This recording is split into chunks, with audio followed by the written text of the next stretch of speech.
This is Triggered. And you will be.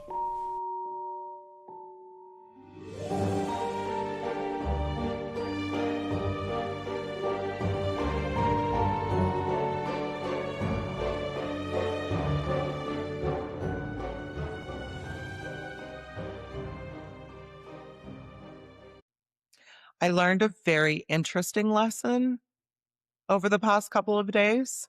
Ooh, do share. I need a lesson or two. This does not apply to you in any way, shape, or form ever in your Oh. entire life, I don't think. But I stained a whole bunch of wood and I didn't wear a plastic glove. And now underneath my nails looks permanently filthy Oh, good. and it's stained. It's not Yeah. coming off. So if you're watching video and you see janky nails that look filthy, they're not. It's literal wood stain. I do this when I cook with curry. I always Yeah. forget, Ashley, your shit's gonna be whack, but here we Yeah. go. No, they're Honestly. I have picked. I have like one of my nails was bleeding underneath because I was like, I will make you clean. It didn't No. work. No. So That's the new look. You well, and then I was like, I usually, when I wear nail polish, I wear black nail polish. And I was like, oh, that'll cover it. It'll look great. I'm not painting my nails. We are we were putting up beams yesterday. girl, just let it go. If someone says them, what does Mel Robbins say? Let them. If someone doesn't like your nails, let them not like your nails. You know what? Um, I know I talk incessantly about our renos, but it's literally because it consumes every part of our life.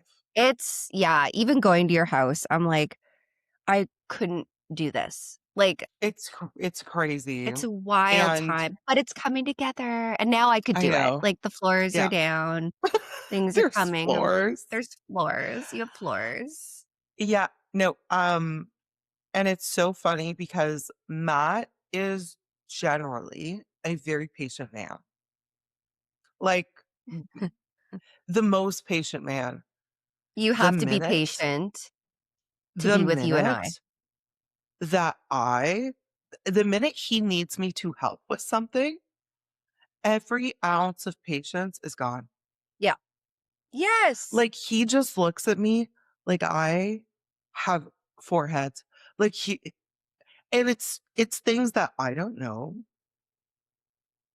Yep. I'm a computer gal. I don't know how to mount a beam. I don't know how to do that. So I'm sorry, but it's not No. happening. Nor do Mm-mm. I want to know how to do that. These are things that, like, I've learned along my many a lifetimes. No. If I don't want to do something, I don't know how to do that. You're like, I'm sorry, I can't You help with could that. YouTube it. Don't know how to do that either. I won't be doing that. Yeah, I know. Yeah. I No, know. no, no. Anyways. So, welcome back, guys, to the chaos. So I am sitting with something. Chantal and Mike don't want to cover this because it's danger zone. And trust me, like, yes, I understand that 100%.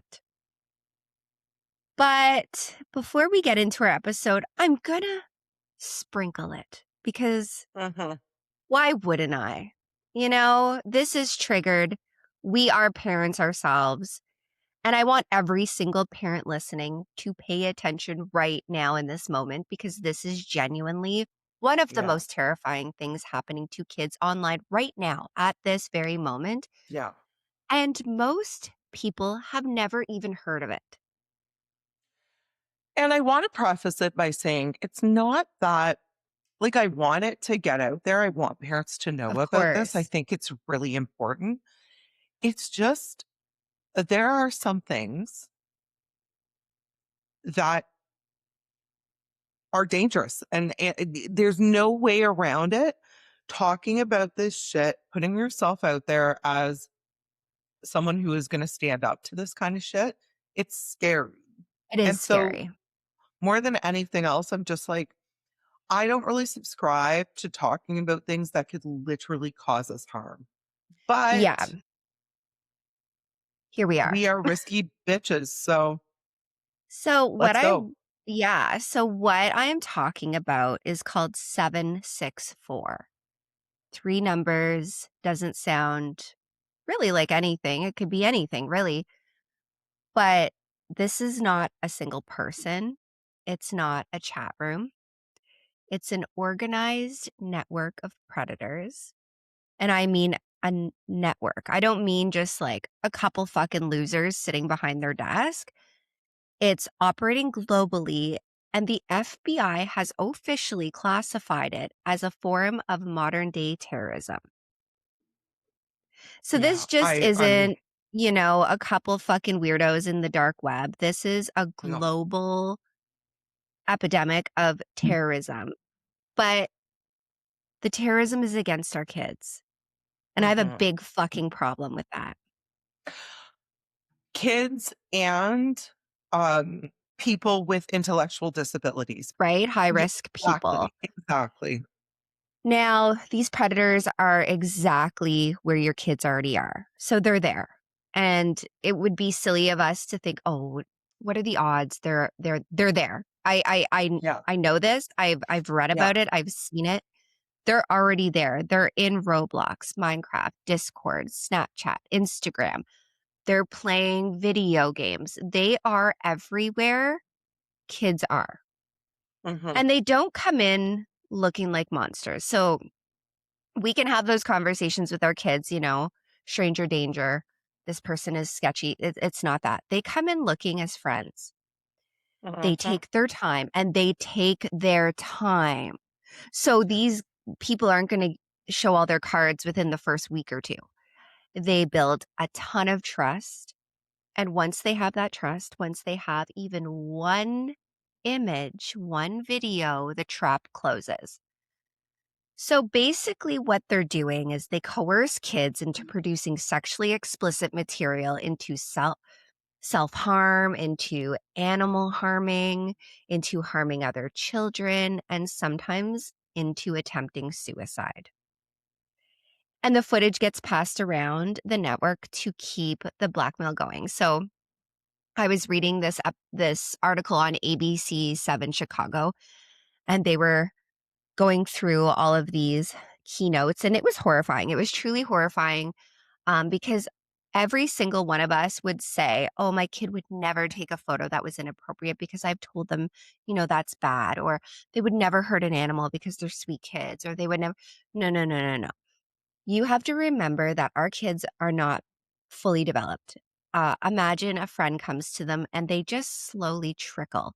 It's a slow drip of a tap, but eventually that fucking sink will fill. So you have mhm, to remember these kids are as young as 8 years old and they're being targeted, coerced. A 13-year-old boy named Jay Taylor died by suicide after a 764 member in Germany pushed him to take his own life. His parents are now fighting publicly so that no other family has to get that call, but the FBI has recorded a 300% increase in these types of cases in just 1 year. So they have 250 active investigations open right now. So what do you watch for? And I just want to give you guys, because it's not always obvious. It's not always screaming in our face. It's not always like, something that you'll pick up on right away. Okay, so unexplained cuts or bruises in unusual patterns. A child covering themselves with excessive clothing, so long sleeves, long pants, when you're like, that doesn't make sense to me. Sudden changes in behavior, withdrawn, quiet, always on their devices, almost like an addiction to their devices. Now, that's a tricky one because most kids are addicted to their devices. That is yeah, the world I we live know, in. I It's know. hard. Withdrawing from family things, secretive about their phone. That's a So big one. yeah, so if you say, "I would like to see your phone," and they shut it Yeah. down, get that fucking phone. Here's the thing that I've had very good conversations and very good dialogue with other parents about this because a lot of parents have this attitude of that's their phone. It's like their journal. It's not for me to be looking at. No, honey, sweetheart, darling. Listen, their journal, don't go in there. That's none No, of your business because it's a book that lives in their bedroom and they put their thoughts into it. Okay. Totally big different. That difference. is theirs. You leave that alone. Their phone, their devices, their iPads, that is a portal to every predator on the planet. So, no, for me with my child, and we're just giving the information today. We're not telling you how to parent your kids. We're No. just telling you what to look out for at any point in time. Should be able to say to your child, give me your phone. Yeah. And you should have every right to go through that phone to make sure that your child is being safe. Will go to grab the phone or you say, hey, pass me your phone. I want to make sure that you're being safe online. And that child is freaking out about giving you their phone. You need to take the phone and you need to go through every single app, Yeah. find out who Now, they're talking to, what they're doing. now, keeping in mind, kids will not respond well to lectures, and we've learned that. So No. make it a conversation. Let them know Mhm. if you sent a photo, and the photo doesn't have to be show me your private parts. It could No. be just send me a photo. And Mhm. that is, part of the grooming process. Mhm. And just say, like, listen, if someone ever blackmails you, if someone ever says, if you don't do XYZ, I'll hurt your family, I'll hurt you, I'll expose you, da da da da da. There are ways to get out of it. The National Center of Missing and Exploited Children has a free service called Take It Down, and they will go in and find the image and take it down. So there doesn't have to be shame, there doesn't have to be blame, there doesn't have to be lectures, it's a conversation. Keep that communication open with the kids without getting angry, without, judgment because we're all in this together. So I wanted you guys to know about that. It's weighing very heavily on me right now because these people are so good on computers. These are computer engineers. These are professional people that with 3 clicks, can hide their. And we warned about this almost a year ago. Mhm. We talked about this on this podcast almost a year ago because what they're doing, they don't, and Ashley just said it. You don't even need a photo, like a risky photo anymore. A No. photo of their face will do because there's AI. Yeah. They will put that face, that head on anybody they want, and they Mhm. will send that photo back to the child. And they will say, unless you do A, B, C, D, E, F, G, I will release this to everyone in your school. And the sad It's thing not even is, them. this is one of those things that it's not, they're not holding photos for ransom. Eh, Essentially, they are holding them No. for ransom, but what they want, the end game is for the children to continue complying. Some kids are going as far as committing suicide on Yeah. video. And then it's being passed around a network of predators and they're sharing it's quite Yeah. disturbing. Um, And it's everywhere. Like Canada, oh, I think she was 11. yeah, yeah, An 11-year-old girl committed suicide, yeah, had the world at her fingertips yeah, over because she was talking to this group. yeah. So I just really wanted to get that off my chest. Mhm. Yeah. We may not. We're gonna kind of feel it out for the most part, but I have a really heavy case today, and I want to lean into that from here because it's about a little boy. His name was Dylan Redwine. He was 13 years old. He went to visit his dad for Thanksgiving, and he never came home. Mhm. And what came out of this case?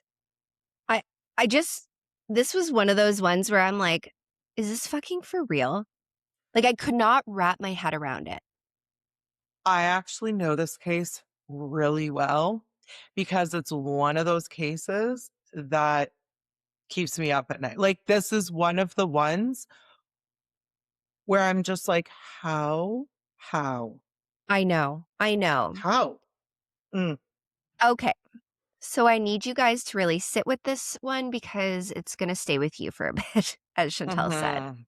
because it Yes. stays with us. It's It's been gonna years. I've had this case, where did I hear it for the first time? I think it was probably Sword and Scale, Oh, and yes. it has just, like it's one of those cases that just, like, imprinted into my brain. Hasn't been covered in a while, and I was like, "Let's bring Dylan back so everyone can, Oh, yeah. Yeah. remember this little cutie patootie." So he was 13, he had blue eyes, a cheeky sense of humor, a tight group of friends who absolutely adored him, and a mom who called him Bubby. He loved baseball, he liked gardening. He was really, by every account, just a completely normal, wonderful kid. And on November 18th, 2012, he boarded a plane to visit his dad for Thanksgiving, a visit he had been court ordered to make, and he was Mhm. never seen alive again. Mhm. I want to start with a text message because this text message is the thing that sticks with me. And it's so crazy because it was the text message that was like, it just deflated my lungs. I was like, oh. Yeah. So Dylan's mom, Elaine, had texted him to ask if his dad had picked him up from the airport, and Dylan texted back one word and an emoji.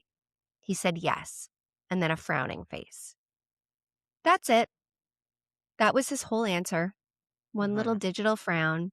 And Elaine said she understood. She more than understood because her son wasn't just being a moody teenager. He was scared. He didn't want to be there. And that tiny emoji was the only thing he could do to say how he felt. Ah, It's it's so uh, hard in cases like this because I understand court-ordered visitation. I do.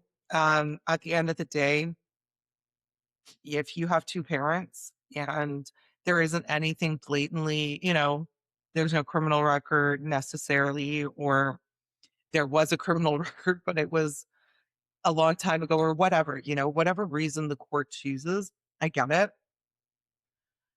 And, I've seen this with my own child over and over again. We've been divorced for many, many years now, and they all try to play that to their favor, right? oh, Like, yeah. if I tell her she can't do something, like, "I'm going to dad's," like, "I'm leaving. I'm gonna go stay with dad." Like, okay, Oh, that and they all sure. do it, right? And, I mean, personally, for me as a parent, that's unacceptable, like, I'm sorry, but if we were still married, you would have nowhere to go. Yeah. So, I'm sorry that you're pissed off with me, but you're staying here. Um, 100%. but I do think that in some cases, like, especially in Dylan's case where dad wasn't, like, up the street. Dad wasn't even, like, a couple hours away. Dad was a plane ride away, and he Right. didn't wanna go. And he was Well, 13, like, yeah. oh, it's Yeah. so So hard. let's get into some context because Yeah, the yeah, context matters so much here. yes. Dylan was born February 6, 1999, the youngest of two boys. His brother Corey was 8 years older, so pretty big age gap. Their Mhm. parents, Elaine and Mark Redwine, had lived together in Durango, Colorado. Beautiful area, small city surrounded by the San Juan Mountains, like tight knit community, very idyllic. I mean, being surrounded by mountains sounds glorious. Beautiful. Behind the doors of this home, it was not idyllic. Elaine and Mark divorced in 2007. After 18 years of marriage, it was bitter. The custody battle was worse than bitter. Elaine Yeah. moved 6 hours away to Colorado Springs Mhm. and got primary custody of both boys. Mark stayed in the Vallecito area, a remote community. north of Bayfield. I don't know this area, but I when I looked, it was about 30 minutes from Durango. So he lived Okay. on County Road 500, right near the Vallecito Reservoir. This sounds like exactly where I wanna live. I know. I need a county road and a reservoir, and I'm good. It's surrounded by dense forest, mountains, wilderness, just Chantal's dream. So I want you to hold on to the detail about the wilderness because it does matter. Mhm, Mark worked as a long haul trucker, so he was gone a lot. And I know this. mhm. My father was a long haul trucker. They're gone for a month at a time sometimes. Yeah, The boys visited when they could, but as Dylan got older, those visits to his dad's became something he endured, not something he looked forward to. right. Yeah, so his friends noticed, obviously, and one of his closest friends, Joseph, later testified that Dylan spent the night at his place that evening before his flight to Durango. And Okay. Joseph could clearly see the dread written all over his face. He did say that it almost seemed that he had fear within him. He could tell there was something freaking him out. And this is what we were talking about. Like, there is a difference between a kid who's like, "Dad's being a dick, and I don't wanna Yeah, go because he makes me clean my room." There's a difference between that and, like, what we're talking about here, like a dread, a fear, right. a, like, Yeah, deep-seated, like, anxiety. There's a big difference. big difference. But as we said, there was a court order. Judge David Mhm. Dickinson had granted Mark visitation rights over Thanksgiving. So Elaine's lawyer confirmed there was literally nothing they could do about it. Not Ugh, even with her own mother battling cancer, and the family wanted one last Thanksgiving. So they had went with that and said, "Listen, like her mother is going to pass. It's our last Thanksgiving as a family." And the judge okay. unfortunately was like, "I'm sorry, the kids are going." You gotta go. Mhm. Yeah. Dylan hugged his mom at the airport. She had to coax that hug out of him, as we know with teenagers. I mean, yeah. I'm taking the hug. I don't know about you, but I'm like, don't fight it. I'm I'm, so lucky. My daughter, I mean, not as much as she used to, but, like, she's a cuddle bug. Like, she wants to cuddle me. oh, my daughter 100%. Boys get like Mhm. funny, where he'll be like, oh, mom. But You're like, deep "God." down, he loves it. Like I know he does. And I will just keep our secret that he loves my big bear hugs. She watched her baby boy walk through those gates and, Yeah. had to keep telling herself it's for a weekend. I'll see him Yeah, soon. he's gonna be back soon. Yeah. Yeah. Dylan lands in Durango around 7 p.m. on November 18th. Surveillance cameras at the airport catch him and Mark walking through the terminal. The prosecutors later pointed to the footage and noted how far apart they were walking, not together. And that's very visible in these video clips. It's not a dad and his kid happy to see each other. That is not the vibe you're getting at all. It's just two people in the same building occupying different emotional worlds entirely. Neither one of them wanted to be there and they were just kind of Right. fulfilling some kind of, you know? Yeah, yeah. They stop at Walmart, pick up some DVDs, hit McDonald's, and make the 30-minute drive to Mark's house on County Road 500. Mhm. That night, Dylan was texting, he was chatting with his friends. Amanda Saxton was one of his little buddies, and he was just talking to Amanda about movies. He texted his friend Alright. Ryan and actually asked if he could come stay the night at Ryan's place. Oh, no. So, so remember, they did used to live in this area, so he has friends there, Mhm. right? So Yeah. I wanted to clarify that. Dylan asked his dad, "Can I go Mhm. stay at Ryan's place tonight?" Yeah. Mark said no. So they made a new plan. Dylan would come to Ryan's grandmother's house first thing in the morning. So Dylan's like, "I'm not allowed to spend the night, but I'll come to your grandma's in the morning." Yeah. He told Ryan that he would knock on the sliding glass door at 6:30 a.m. So he's like, "Don't worry, buddy. I'll be there first thing in the morning." These kids. right? Now, this detail, this tiny little plan between two 13-year-old boys breaks my heart immensely because at 9:37 p.m., Dylan sent his last text message. At Okay. at 10 p.m., Elaine texted him to check in. No Mhm, reply. By 9:46, his phone had either died or been turned off. And that was it. mm-mm. Dylan Redwine, a kid who literally lived on his phone, was constantly texting, who was on Facebook multiple times a day, who was never far from his phone, was silent. Mhm. He never showed up to his buddy's house that morning to knock on the sliding door. Ryan had set his alarm. He was up at 6:46 in the morning waiting for his buddy. The knock never came. He texted Dylan, nothing. He waited. The hours passed. Dylan just didn't show up. According to Mark, he left the house around 7:30 in the morning to run errands, said Dylan was home asleep. When he came back around 11:30, Dylan was gone. The TV was on. It was on playing Nickelodeon, in fact, and there was a bowl and a box of cereal on the counter. Mark said he assumed his son had gone out with his buddies.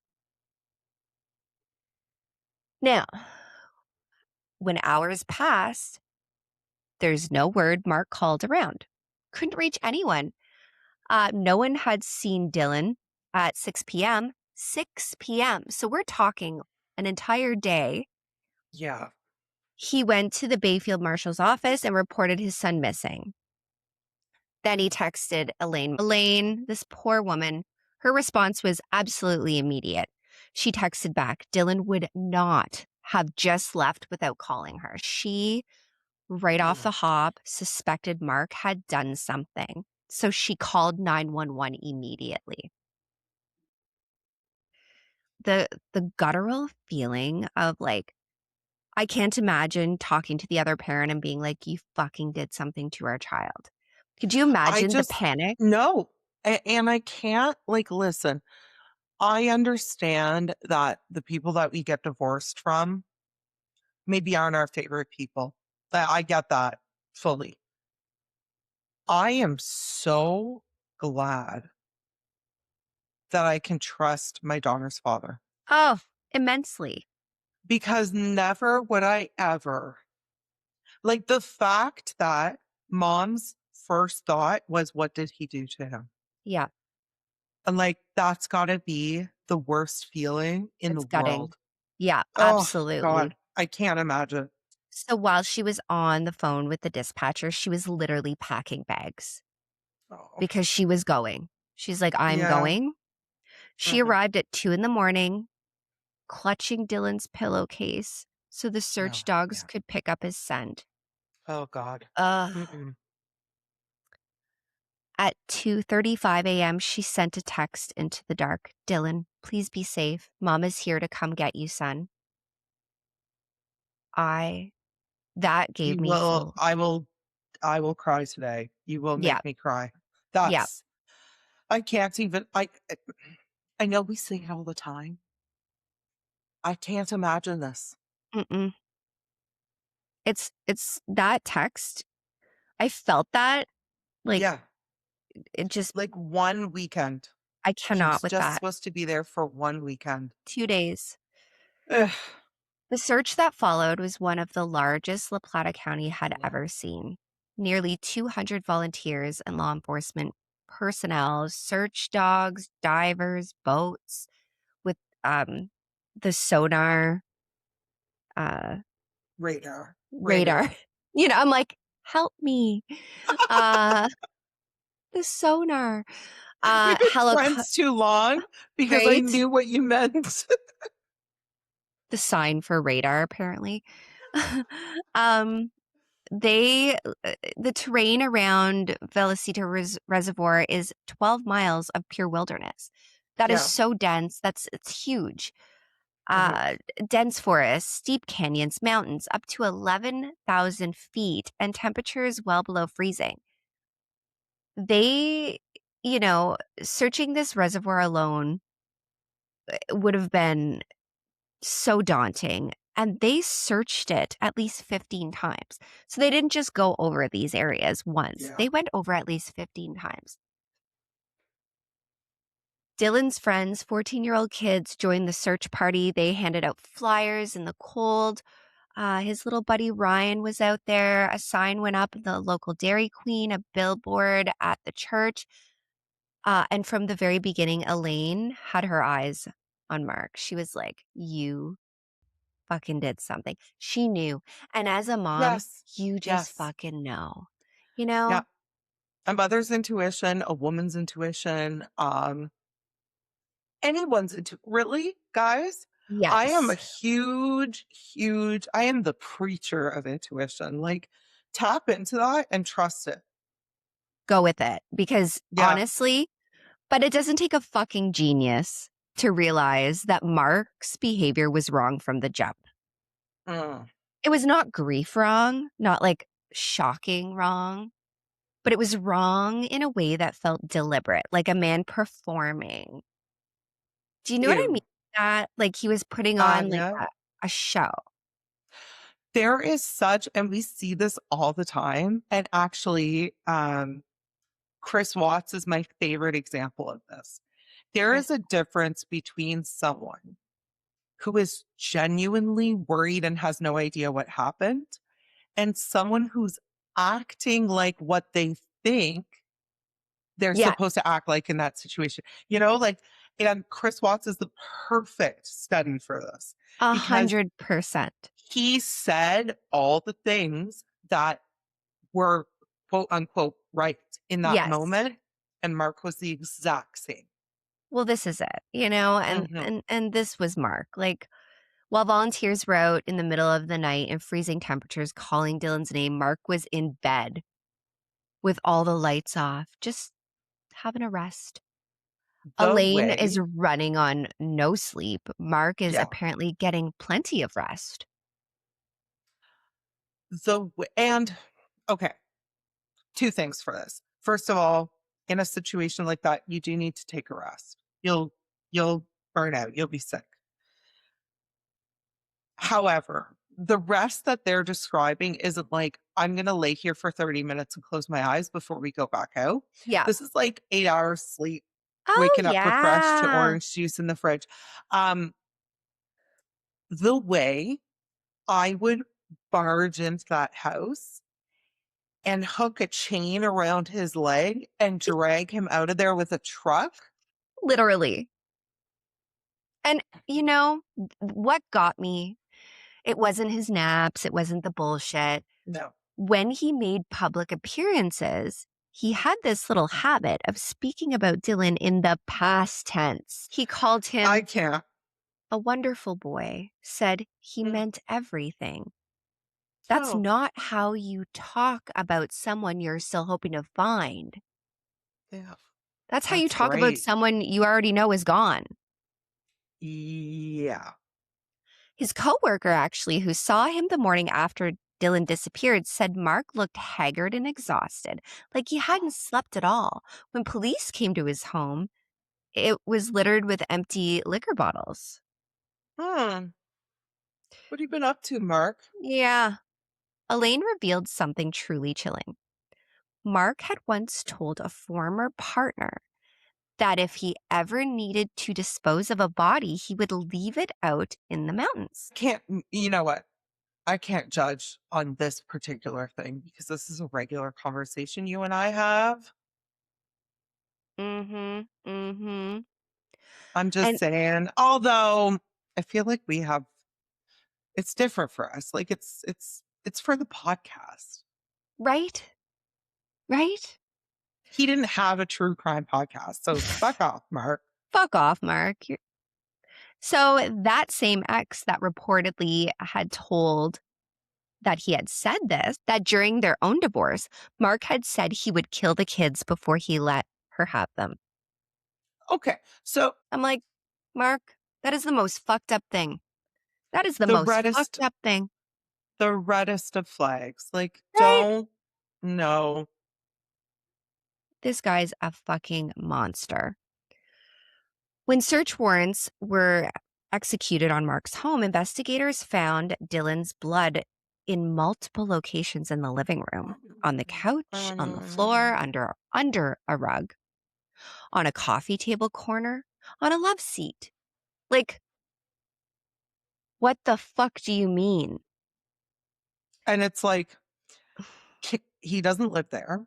No. He's been at your house for less than 12 hours. Yeah. And let's play devil's advocate and say that nothing bad happened with Mark. The first thing you would say when the police showed up at the house would be, listen, he had a wild bloody nose. Okay. Yes. There is going to be blood in every corner of this house because when, the plane gave him a nosebleed. That would be the first thing out of your mouth. You're not But finding the blood of a missing child under all a over rug? someone's house. How the Yeah. fuck did it get under the Mhm. rug? I'm going to tell you. A cadaver dog also signaled decomp in those same areas and in the bed of Mark's pickup truck. Interesting.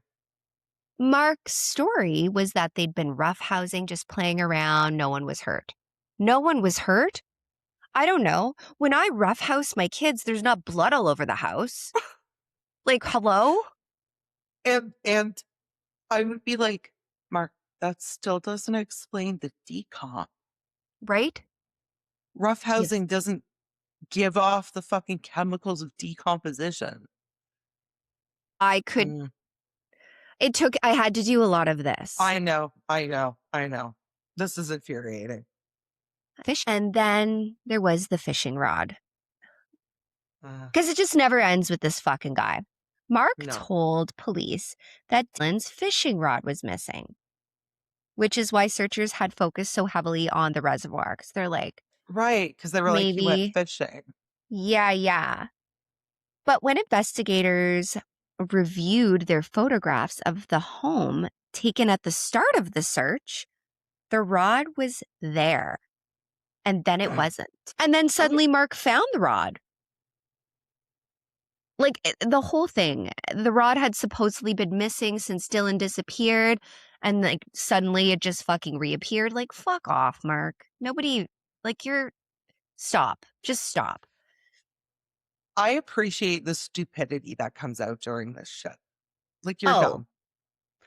so this story is about to take a weird turn because, of course, it's going to take a weird fucking turn because that's Mhm. what we do here. Yeah. Okay. I, like Mr. Burns. I need to now tell you about the photographs. Yes. Oh, this is such a fucked up case. Okay. It's so fucked up because Yeah. this is the part of the case that explains everything. And it's so Yeah. fucking disturbing. I'm just like, what is this world? Where are I we? know. What I know. happened? So, about a year before Dylan disappeared, so I'm taking you back, Mhm. the Redwine family took a little road trip. Mark, Dylan, and Corey were sharing a hotel room. Right. Now, while Mark slept, Dylan found his laptop. Now, what he discovered stopped this poor kid cold because there were photographs of Mark in women's lingerie engaging in a sex act involving a baby's diaper and feces. Now, I'm just going to sit there for a second because no, You like, know what, though? Here's the thing. I'm not one to kink shame. no kink shame here. I'm No, not. If this is something you're into and it's two consenting adults, I think I'm just putting this out here, the baby thing, the diaper thing, fucking weird. no, I am going to kink shame. I take it back because the feces thing. The No, I have no feces problem thing. with that. Yeah, you are a lot like I don't have the stomach for that. I'm Yeah. shame, double shame. I don't want No, any part of that because if you are into feces play, if you are into urine play, if you're into all that and it's two consenting adults, I have no yes. problem with that. You do you. It's not for me. No, no. And I'm not going But to you say do I'm you. shaming you, but No. like I draw the line. There are just No. certain What things. yeah, and personally you couldn't do it. Personally, I couldn't do it. Um Poop is not my thing. I don't. No, It's not no, my thing. no. At the same time, and see, like, people will be down our throats for this, but that's okay because this is just our opinion. This is based on the lives we've lived. The baby thing is weird to me. I've always been uncomfortable with, like, it's The just baby the baby thing really for me, I can't even like go there in my mind. Like that's not a no, thing for because me. no, no, me neither. Like, I'm all for role play. You shouldn't be role playing babies and children. That's fucked. Right away, you're like, that's a fucking flag. That's Yeah. a burning, like no, that's like a burning flag. Like, hello? Yeah. So the feces thing, whatever. The baby thing, no, I can't. It's all too much for me. It's all too much. Yeah. So, Yeah. Dylan was 12 years old at the time. Right. He quietly went and got Corey's attention, pulled him into the Yeah. bathroom, locked the door, and showed him. Mhm. Now, Corey photographed the images on his phone. Attaboy, Corey. Because, you know, Of something's not course right you there. did. And Yeah. also, you would be like, I actually feel so bad for Dylan and Corey because finding photos of your father in that situation would be so traumatic. And he most likely took the pictures to be like, no one will ever believe me if I ever have to bring this up. It's like an episode of Euphoria. I was like, did they take this from this case? Like, I Is had a this play moment. about us? I know. So now here's where it gets significant to the case. Dylan had held on to this. He wanted to keep it as leverage, something he could use if his dad ever tried to lecture him or claim moral authority over him, because of course he did, because he's a kid. I was going to say Three, that's such a 12-year-old thing to do. 100%. Now, Mhm. 3 months before he disappeared, Dylan texts Corey and asks him to send the pictures because Mark had just given him a speech about Corey being a bad influence. And Dylan wanted to be like, oh, Corey's a bad influence? What the fuck is this, Dad? Yeah, Dad, let's talk about what you do when you're alone with a camera. Now, Corey did not send them to his little brother, Mm, Dylan, no. but he did send them to Mark, which means Oh, that before Dylan ever boarded that plane, Mark fucking knew. He knew that his sons had seen his darkest secret, and yeah. he knew the photos were in Corey's hands. Yeah. Yeah. Prosecutors believe that on the night of November 18th, 2012, Dylan confronted his father about those photos, Mhm. and that Mark, obviously already humiliated, already furious, already kind of cornered in a sense, just Mhm. completely snapped. They believe Mhm. Dylan was killed in that living room in a violent rage, and then Mark cleaned up as much as he could, put his 13-year-old son's remains in the bed of his truck, and drove up Middle Mountain Road, a remote gravel road in the mountains above Vallecito, and scattered Dylan's body across the wilderness. He was counting on the snow and animals to take care of the rest. Yeah. Yeah. And like, I think about this a lot. I think about, you know, these two boys who love each other because they're brothers. And Mark wants to keep them from each other, and it's a control thing, right? You don't keep Yeah. siblings from one another. No. And they had each other's back, you know? And it I breaks my just heart. yeah, yeah. What I mean, all stories like this are completely pointless and unnecessary, like, it never had to come to this.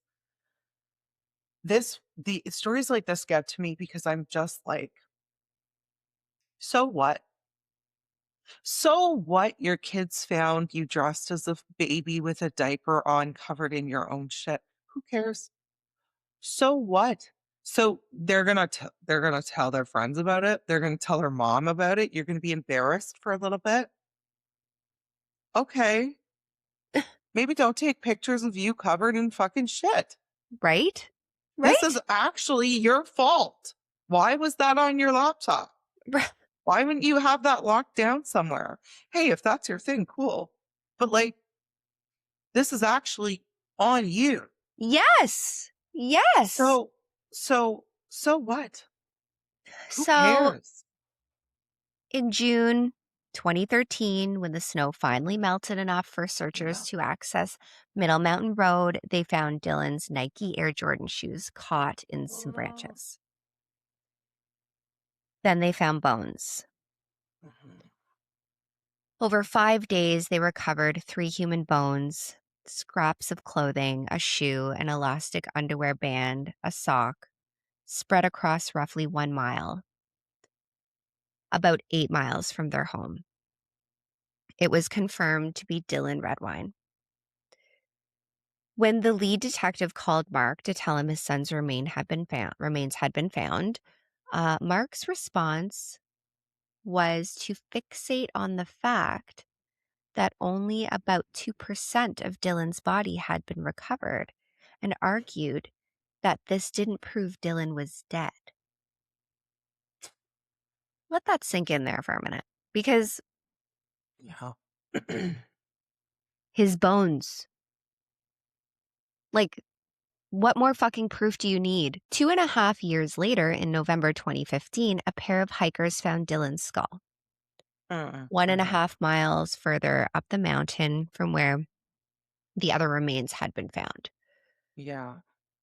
The skull actually did show blunt force trauma evidence. Obviously, these marks were consistent with blunt force trauma and severe force. And Mhm. forensic experts confirmed no animal in that region would have moved a human skull that distance from the rest of the boy's remains. So that tells us right there that he removed his head from his body, which is Yeah. horrific. Yeah. The prosecution later argued that Mark had decapitated his son and separated the skull deliberately to prevent identification or to make it look like an animal attack or whatever the fuck was going on in his head. I don't give a shit what his motive was. Dylan's phone, backpack, wallet, and iPad were never recovered. Whatever cleanup happened in that living room was very thorough, well, as thorough as this fucking did. Right. Right. Mark was arrested in July 2017, 5 years after Dylan disappeared. Officers tracked him down while he was on a trucking job in Bellingham, Washington. So he was just living his life, just continued on. Body cam footage captured of officers surrounding his truck with weapons drawn. When a sergeant told him there was a murder warrant out of Colorado, Mark said, "I have no idea what you could be talking about." You have no fucking idea what that could possibly be? Like, you don't have any inkling of what we could be talking about? It's And he actually was driving with a student driver, a man named Ricardo. He told Oh, officers okay. Mark was a good guy.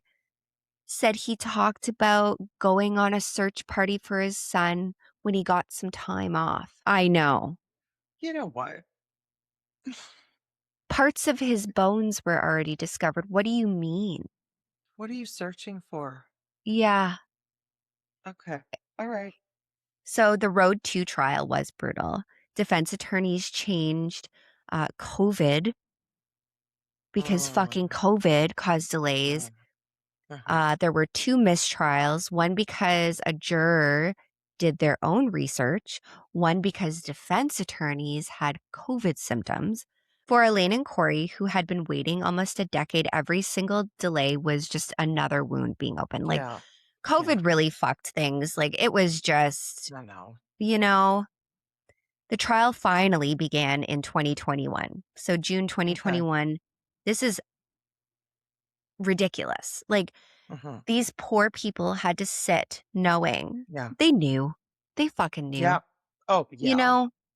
Mom knew right away that Exactly. day. Yeah. The, the trial went on for 5 weeks, dozens of witnesses, hundreds of pieces of evidence. Dylan's childhood friends, now in their early 20s, took the stand and described the boy they had loved. Ryan Neva, 22 years old, recalled setting that alarm and waiting for his little friend to come to the door. I can't. This breaks me. Amanda described how their conversations about movies had just stopped that night with no goodbye, no explanation. She never heard No. from Dylan again. The jury watched the airport footage, the Walmart footage, the documentation of Dylan's phone going silent, the blood evidence, the cadaver dog findings, the photographs from the laptop admitted into evidence, Mhm. which I was like, good, because that's a big part of this story. These kids knew And something. I love the fact that he, like, lost his mind because the kids found this, and now it's on a big screen in court. Like, fuck you. Well, it gives motive, right? That is a huge part of Absolutely. evidence that had to be. And like some cases we've seen in the past, things like that sometimes aren't permitted, but Yeah. it was. Yeah. Corey testified about the night in the hotel bathroom, about being Mhm. 12 and 13 years old, finding those images and knowing something had been broken that couldn't be fixed. Like, he's got these photos, he's keeping them, but I truly believe in divine intervention, and I'm so glad he never deleted them. I'm so glad he had kept Mhm. them. Mhm. Elaine took the stand and she read the text messages she and Dylan had exchanged on his last day. She read every single one. And the last one she read was the text she had sent at 2:35 in the morning, driving through the dark towards her son she would never hold again. Dylan, please be safe. Mom's here to come get you. Oh, that I understand parents killing their children. I mm-mm. can't.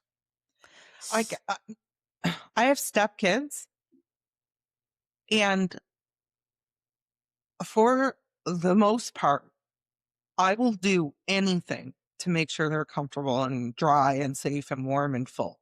Yeah, And those are my stepkids. I can't imagine harming your own child. because it's Like fucked.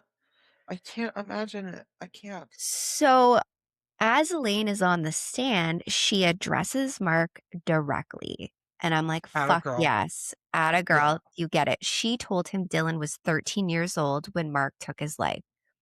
She said she thought about what happened that night, and it broke her heart to imagine Dylan looking up at his father and Yeah. realizing in a moment that his dad was his killer. Yeah. She asked what Mark was thinking when he looked into those big blue eyes. And she said she didn't believe it had even affected him in the least. Probably not. No. On July 16th, 2021, nearly 9 years after Dylan walked through those airport gates, the jury came back guilty on both counts: second-degree murder and child abuse resulting in death. Which, I you know how I feel about second-degree murder, but know. I know. it is what it is. Yeah. Mark sat there. He had no fucking emotion, not even like a twitch in his eye. At sentencing, the judge had something to say. He told Mark that as a father, his one obligation was to protect his son and keep him That's right. safe from harm.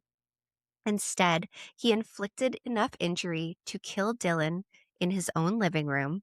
And when it was over, when whatever rage that had driven him to do it had passed, he hadn't thought about Dylan. He had thought about himself. He cleaned up, he hid the body, he separated his son's head from his body. The judge said he had difficulty recalling another defendant who had shown such an utter lack of remorse. Mark Redwine was sentenced to 48 years in prison, the maximum allowed. He was 60 years old, so he will die. I'm like doing the math. Yes, he will die. Elaine, Corey, and Dylan's brother Brandon all gave victim impact statements. The common thread: they would never call Mark dad again. He would never meet his grandchildren. He would never be part of their lives, which I don't even fucking think he cares because he's a soulless He monster. doesn't. He doesn't care. He doesn't care. He didn't want those kids ever. No. Elaine had said the last 9 years of listening to his lies had worn her down. And this moment, this verdict, this sentence was about the peace she needed for herself and her family. Wasn't about anger, it was about peace. She also said she hoped this sent a message that domestic violence harms children, that it harms communities. And if Mark Redwine was going to be the poster child for that message, she was glad. Because he's a piece of fucking shit. She was like, you know what? So be it. You can be the Absolutely. poster child for fucking monsters. At Pine River Cemetery in Bayfield. So he has a beautiful memorial bench. Friends and family leave painted rocks, baseball gear, and flowers. A local florist actually keeps it decorated, which is I beautiful. love hearing these things. Me Like the people too. that clean gravestones and floral them, I love hearing that. It's beautiful. When his Uh-huh. classmates graduated, they decorated with blue and silver ribbons, and they left a seat with empty with his photo on it, Oh, and a Dylan. graduation cap because he should have Yeah. been there. Yeah. And what would have been Dylan's 18th birthday, February 2017, a small group gathered at the bench in the cold. They brought pizza, sodas, and birthday cake. His friends, Wes Heron, Jackson Sibley, and Ryan Nova blew out the candles. And that actually, like, when I no, I can't talk about it. It's gonna make me cry. I know. I know. I know. So rest in peace, Bubby. You were loved. Mhm. And this literally is the most horrible story, but I wanted people to remember Dylan, Yeah. and not the fucking monster that his father was. Yeah. Yeah. And we hope that Elaine and Corey over the years have found some kind of peace. Although, like, we say this every episode, but it's like how Yeah, yeah, how the man that you had a child with took your baby. yeah, yeah. So that was our case today. I Yeah, hope well, you all thank you. enjoyed it as much as you can enjoy the horror that we bring to you. But if Yeah. if nothing less, we can, brighten up the day with Dylan, the knowledge that yeah, Dylan was here and beautiful. yeah. And that's just it. Dylan deserves to be remembered. And so many of the cases that we do, that's really what it comes down to, is that we don't want these cases to be forgotten. We don't want this kid to be forgotten because he deserves better than that. Well, thank you, my love. I really appreciated that. Hate the case, but here we are. Here Here we we are. are. We're all here for this. So uh check out our membership options. We're Yeah, having a grand old time we in are. our chat. Yep. And for those of you who signed up for a membership but haven't joined our chat yet, shoot me a message. There was an issue with one of the links. So shoot me a message if you We can't get want into the you. chat Come because we on in. want you. The more, the merrier. Yep. Thank you so much. We hope that you all have a lovely day, and we'll see you all on Friday. Friday. Bye. Bye.